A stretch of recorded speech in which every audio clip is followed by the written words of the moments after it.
Welcome, everybody. It is the On the Blue Line podcast, and I am your host, Wayne Mulder, and I'm excited to be back with you again this week. This is the 117th episode of the podcast. That is incredible to me, and I am so grateful that you've come back week after week to listen.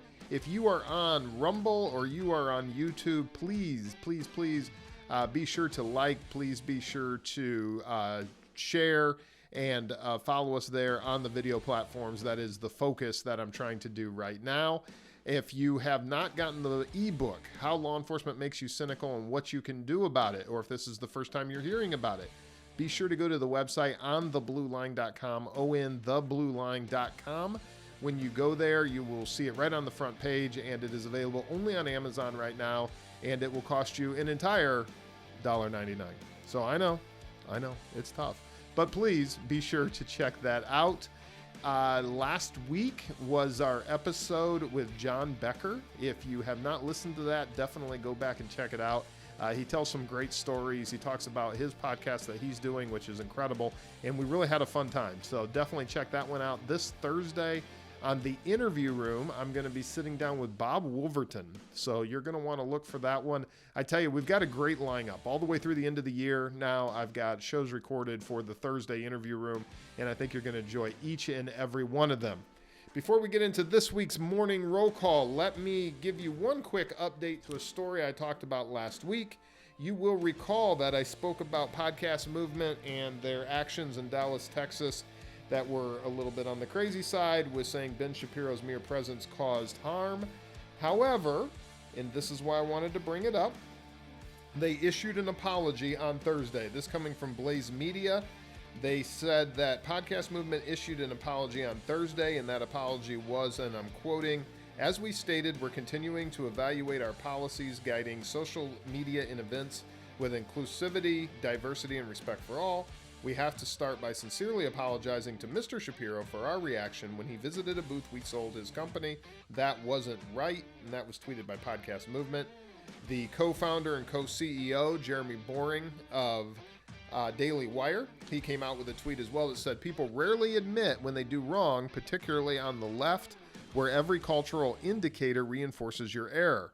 At Podcast Movement did the right thing with this apology," and I couldn't agree more, and I thought that was good, and I thought it was important that I started out on a positive note and stated that, yes, I am very thankful that they came forward and issued an apology, because it was definitely needed and definitely a step in the right direction. And as Jeremy Boring had pointed out, it's an important thing that sadly is missing in a lot of society.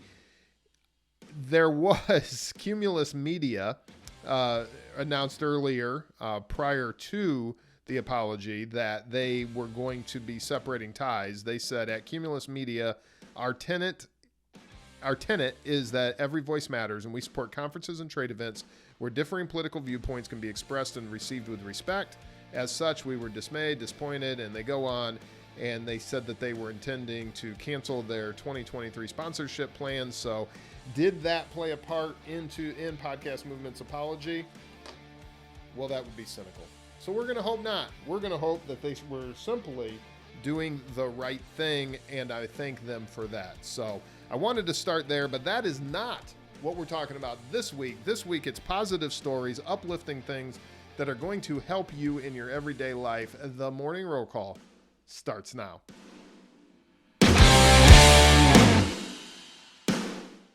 All right, so for 3 stories you might have missed, let me start with, this one really isn't a story as much as it's something I want to just start with, because yesterday, of course, was September 11th. So there was an article that recently came out in the Police One by Lieutenant Jeff Keck. He's a 23-year veteran with Fort Worth PD, and he had developed the Fort Worth Intelligence Exchange Fusion Center. And the name of the article is "Why All Law Enforcement Officers Should Read the 9/11 Commission Report." And that's really essentially what this is all about. But he makes a few points that I want to just bring to your attention. But the more important thing is, he makes a valid point. I do think it is something that should be read. He also talks about the fact that many of the people serving in law enforcement now, because it's been more than 2 decades since the devastating attack, this means police academies across the country are filled with new recruits who weren't even born when the attacks occurred. and that many of the frontline supervisors, commanders, administrators may have only been 6 or 7 years old when it occurred. So he goes on, I will have this linked up, and it links to the actual report, which of course is lengthy, typical government reading, but it sheds light on the successes and failures of the U.S. intelligence communities, local first responders, and state and federal partners. While the report covers many topics, and I'm quoting here, and areas of improvement, one devastatingly important factor that our current law enforcement officers should consider is the need to share intelligence and information. And we all know that was one of the lessons that came out of there. At least I assume we all know, because it's something that I've heard over and over myself.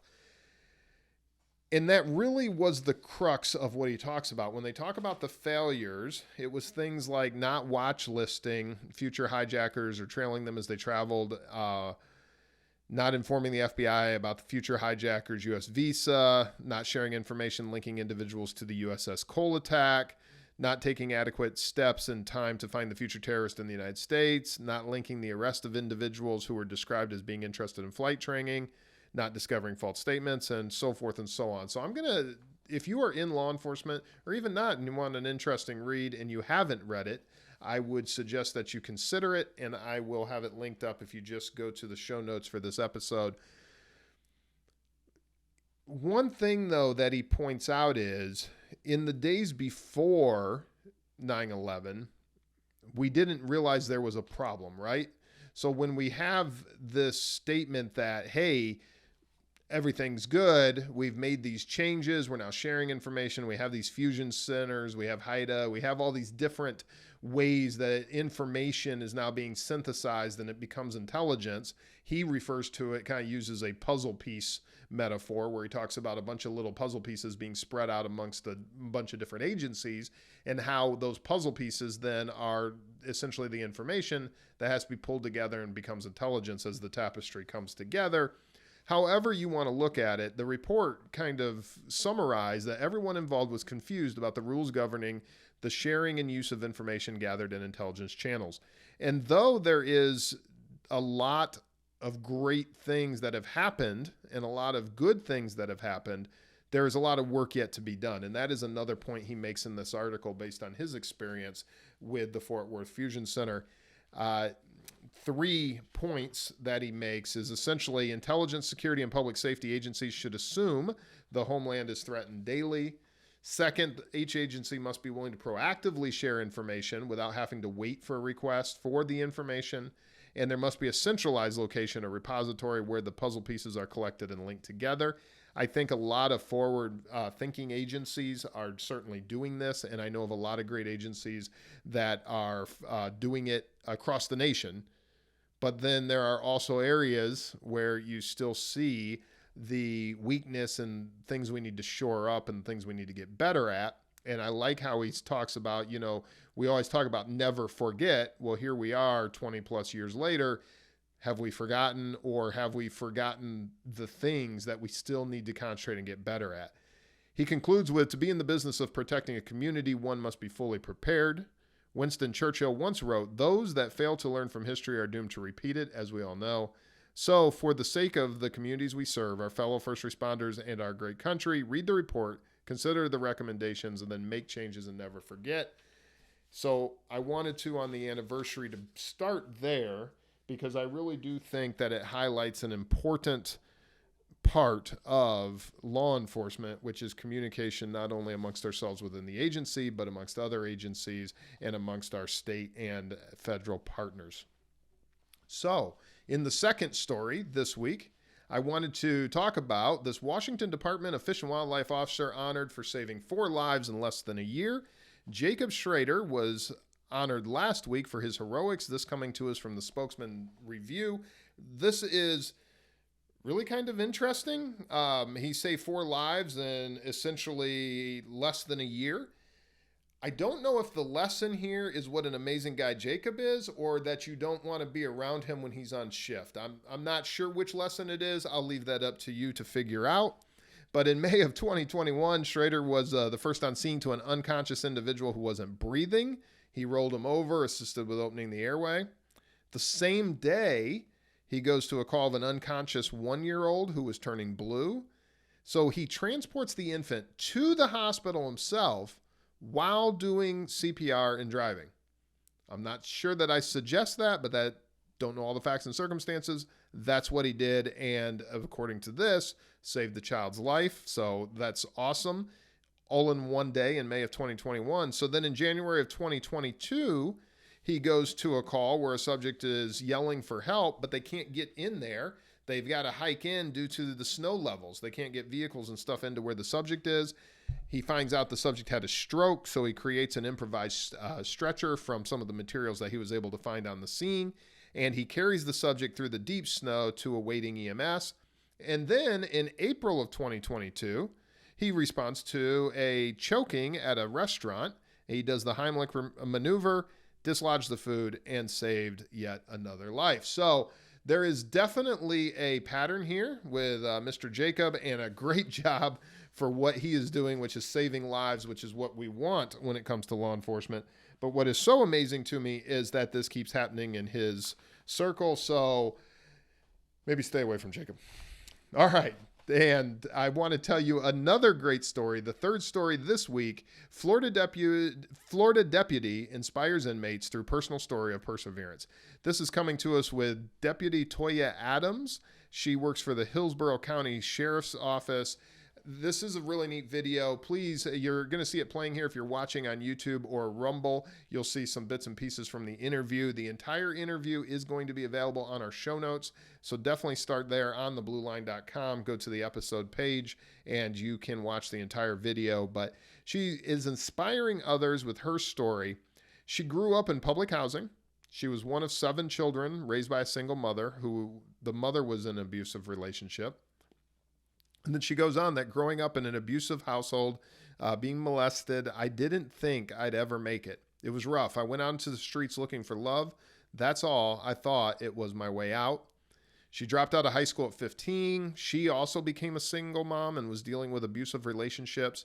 But then when she looked at her daughter, she was like, you know what? I'm going to stop this cycle of abuse. And that's exactly what she did.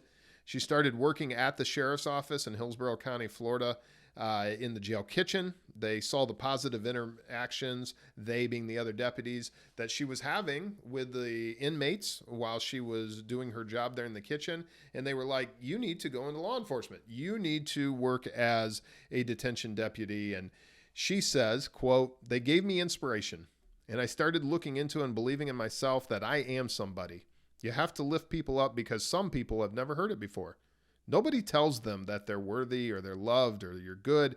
They've never heard of that before. I put on the suit on every day knowing that I am helping somebody. And that is the mission, right? So this is awesome. She goes, we want to give them encouragement to keep them from coming back, referring to the inmates. That's one way you stop the cyclical nature of recidivism, is to give them a reason to make the changes we know they can make. So congratulations to her and what she is doing, and definitely check out that entire interview by a local news channel on the Blue Line website on the show notes. So for the next segment, let's get into the one crazy thing from this week. You've probably seen this. It's a now viral video, but if you watch it here on the screen, it's absolutely crazy what's going on here. This is that story out of New York where armed robbers heisted $9,000 in cash from a man in this just bizarre car chase that goes through the city. The victim is stating that his brothers are bodega owners and they buy vehicles, and that's why they had this large amount of cash with them. So essentially what you're seeing on the screen right before this incident takes place, the incident began when the robbers, driving a stolen black Mercedes, bumped into the victim's car from behind. The victim was driving a Toyota RAV4, and he pulls over after they bump into him, and he's like, they get out to view the damage. Well, he's like, I'm not gonna get out. The suspects get out because they want to view the damage, and obviously this guy's like, yeah, there's something going on here. I'm not gonna get out. Instead, I'm gonna call 911. At that point, they pull a gun. The victim steps on the gas and he flees towards 2nd Avenue. The robbers in their vehicle decide to pursue him, and they crash into him. Then if you watch the video, that's where you see them picking up. They're flying, both vehicles are flying north on 2nd Avenue. You see the RAV4 swing around and briefly mounts the sidewalk. And what's bizarre to me is this guy that's just randomly, it's just the citizen that's just walking down the street, or on the sidewalk, just not paying attention. Yeah, there's 2 cars speeding by. I guess that's life in New York. You just don't, it doesn't really affect you. You're like, yeah, there's cars flying by hitting each other. I don't know. It's bizarre to me, the Indiana boy now in Florida, but maybe it's a New York thing. Who knows?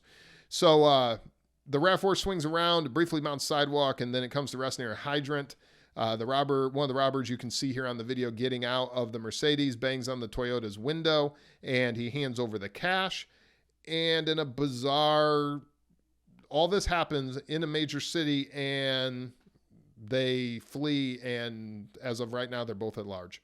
So they did find the car nearby. They did find some video that it appears they're hiding, or they may have taken it. They hid in a garage and then possibly took an Uber, and they dumped a gun in a trash basket. And other than that, they are still on the run unless something has changed since this news story came out. I do apologize. I have not looked it back up, but as we do, if there is an update, I will certainly get that to you.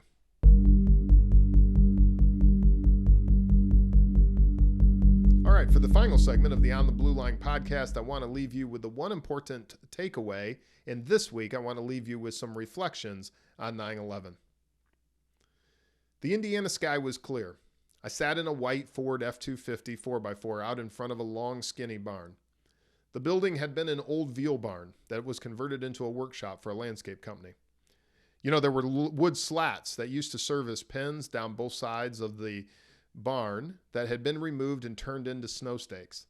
A large roll-up garage doors had been added to the sides, and the concrete channels that had once been used to remove sludge had been filled in. That morning in September began as any other morning.